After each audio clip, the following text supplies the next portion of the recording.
leer filosofía. Es más, ni siquiera tenemos, no es como un tener. Es una de las mejores cosas que podríamos hacer en la vida porque cuando uno empieza a leer filosofía se da cuenta de que es uno de los pocos caminos que hay para aprender a vivir, realmente a vivir con los problemas complejos de la vida. No hablo problemas como el de cómo manejar un coche o cómo usar un sistema operativo, porque esos también son problemas de la experiencia cotidiana. Hablo de los problemas más que nos atañen desde hace muchos años y que parece que nunca nos van a dejar, que son problemas, pues como los que ya he mencionado, como los problemas de qué es una ciudad, qué es lo justo, qué es el amor, qué es lo bello, qué es lo feo, qué es lo bueno, qué es lo malo. Todos esos problemas aprendemos a conocerlos a través de la filosofía, con lo que no quiero decir que agarres y te pongas a leer nada más a Kant y Aristóteles, también puedes filosofar a partir de la literatura. Una vez se lo decía a Charlie, al administrador, y la verdad es que a riesgo de que otra vez, lo diría otra vez y a riesgo de que me puedan tildar de extremista o de dogmático, pero yo diría que una persona podría vivir su vida nada más leyendo el Quijote, porque en el Quijote hay, ese es un buen ejemplo de filosofía y poesía y de cómo puede aprender uno a filosofar a partir de la literatura o cómo puede uno aprender a hacer poesía a partir de la filosofía. No es sencillo decir, ah, mira, pues esto es filosofía o esto es literatura, ahí, pero para fines en los que tengamos que hacer una distinción, pues esforzarse para hacer una distinción clara para no quedarnos como que en una especie de limbo en la que son lo mismo, sí tendríamos que recurrir a la vieja distinción entre mitos y logos. El logos es la palabra, la palabra en sentido lógico. Por ejemplo, lo que ahorita nosotros estamos haciendo es ejercer el logos, porque estamos hablando con argumentos lógicos más o menos. Y la poesía se implicaba mitos, el mito. El mito es el uso de la palabra, pero a partir de una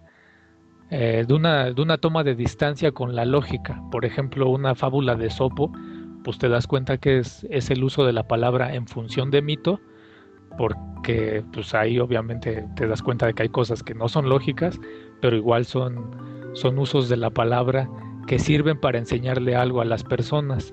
El mitos y el logos son dos maneras de acercarte al mundo y de explorar relaciones con el mundo que, que te educan, porque es moderno, nos acercamos a los textos pensando que si están dichos a manera de discurso lógico, racional, como logos, entonces así sí nos pueden educar. Si están dichos a manera de mito, entonces sirven para entretenernos un rato ahí en lo que nos pasa el peluquero a cortarnos el cabello o en lo que vamos al baño y ahí nos entretenemos. O sea, eso ya es un prejuicio por parte del lector. Esto pues nosotros ya lo conocemos de sobra en la gente que nos dedicamos pues a vivir en la lectura y en la escritura, que se piensa que es un pasatiempo, nada más. Aprender el filósofo al poeta es la retórica. ¿Y qué le puede aprender el poeta al filósofo? Eh, la reflexión. Cuando Sócrates, o bueno, cuando Platón o Sócrates, ahí es intercambiable. Cuando están haciendo la crítica a los poetas en la República, pues se deja ver un poco cuál es la supremacía, en qué sentido es superior la poesía a la filosofía. Pero en la República de Platón está Sócrates hablando con unos amiguitos y están reflexionando juntos de qué conviene más, si ser justo o no serlo.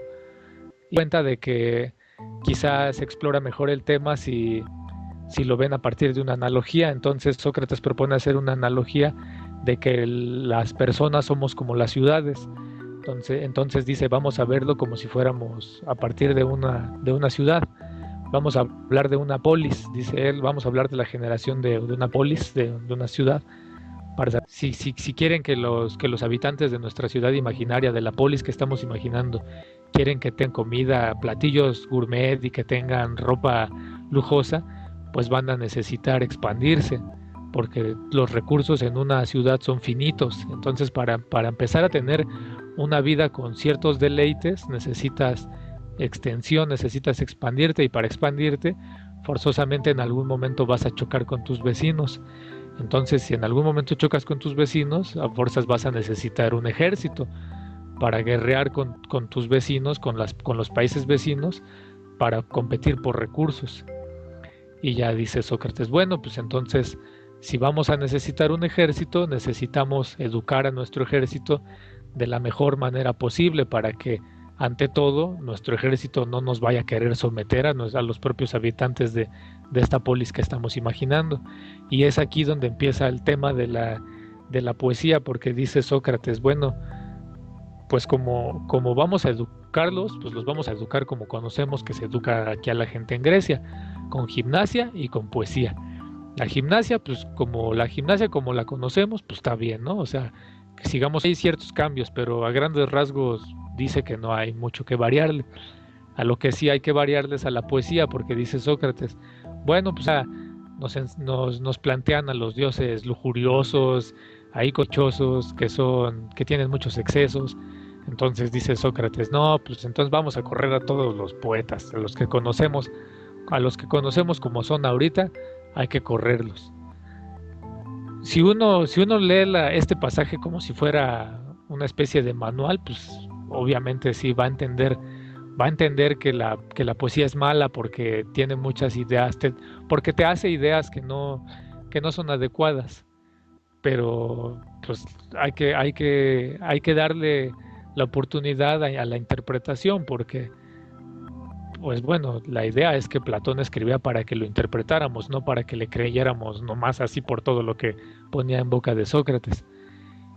Entonces, si te das cuenta, ahí lo que podría estar diciendo Platón es, lo que nos podría estar señalando Platón o Sócrates, es que la poesía tiene el arma de que entra al humano, de que afecta el aprendizaje humano de un modo distinto que la filosofía. Otra vez regresamos a la distinción de mitos y logos. El mitos y el logos son asimilados de manera diferente por las personas. ¿Por qué? Porque el logos está hecho para leerse o está hecho para escucharse bajo cierto apego con la realidad. Es un poco como manual. El logos sí funciona como si fuera un manual. Por ejemplo, cuando tú lees las instrucciones de un huevo Kinder para armar el juguete de un huevo Kinder, ahí estás leyendo palabra en función de logos. O cuando tú estás leyendo un libro de matemáticas, también estás leyendo palabras en función de logos. La filosofía como logos te ayuda a pensar en tu realidad tal cual como la realidad es, para relacionarte con tu medio externo, justo como él es. ¿Cuál es el problema? El problema está en que el logos no es lo suficientemente potente para ayudarte a relacionarte contigo, porque tú no eres el mundo externo. No hay como una distinción clara de, a ver, yo soy parte del mundo externo, o cómo soy yo, o cómo me relaciono conmigo mismo. Entonces es ahí cuando entra el mito. Armstrong tiene unas reflexiones muy interesantes con relación a la distinción entre mitos y logos, y ella plantea que el mito es una especie de psicología arcaica, o es como la preconcepción psicológica del humano. Así como ahora tenemos a la psicología para entendernos a nosotros mismos, en la antigüedad se usaba el mito para que tú te entendieras a ti mismo. Eso es lo que pudiera aprenderle un filósofo a un poeta.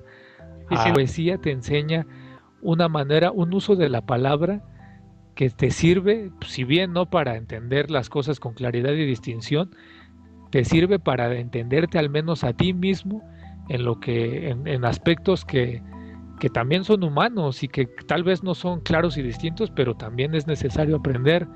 Por ejemplo, en la literatura, lo importante no es que te digan, existe el problema de la tragedia del cáncer, existe el problema del amor, existe el problema de la muerte. El punto de la literatura, o a mí me parece que ahí realmente cobra su importancia, es cuando te hacen vivir esos problemas, como si el problema fuera tuyo, o sea, que tú vivas, que tú sientas en tu carne, que tú después de cerrar el libro te quedes con ese problema dándote de vueltas en la panza, o sea, que de veras se te esté retorciendo la entraña porque estés experimentando ese problema, porque ahí es donde entonces la poesía, la palabra como mito, habría cobrado, habría dado sus frutos. O sea, ¿cuál sería el fruto? Pues que te empezarías a conocer a ti, que empezarías a aprender. Yo creo que cualquier persona que haya leído una obra que le haya marcado, sabe de lo que le estoy hablando, que hay obras que terminas de leerlas y pues sí, realmente sí quedas convencido de que aprendiste algo. No es tan fácil como de, a ver, échame una hoja ahorita, te voy a escribir que aprendí. No, no es así, pero sí te das cuenta de que interiorizaste nuevas herramientas emocionales, por decirlo de alguna manera, para afrontar tu realidad, para enfrentar la vida, pues. Es un ejemplo es un ejemplo a la vez poético y a la vez filosófico del ejercicio de Platón. Pues también tenemos a Borges, tenemos bueno, si nos vamos a manera de historicista, pues también está Dante, está Cervantes, está Shakespeare, está Borges. Sí, pues no te das cuenta propiamente de si estás leyendo algo poético o estás leyendo algo filosófico. Ahí es cuando te das cuenta de que la filosofía y la literatura son una cosa encadenada, porque no decidirte por una manera de hacer filosofía como si la filosofía solo fuera Kant, o como si la filosofía solo fuera Bertrand Russell. Pues es una manera, es un arriesgue, es poner mucho en juego. Es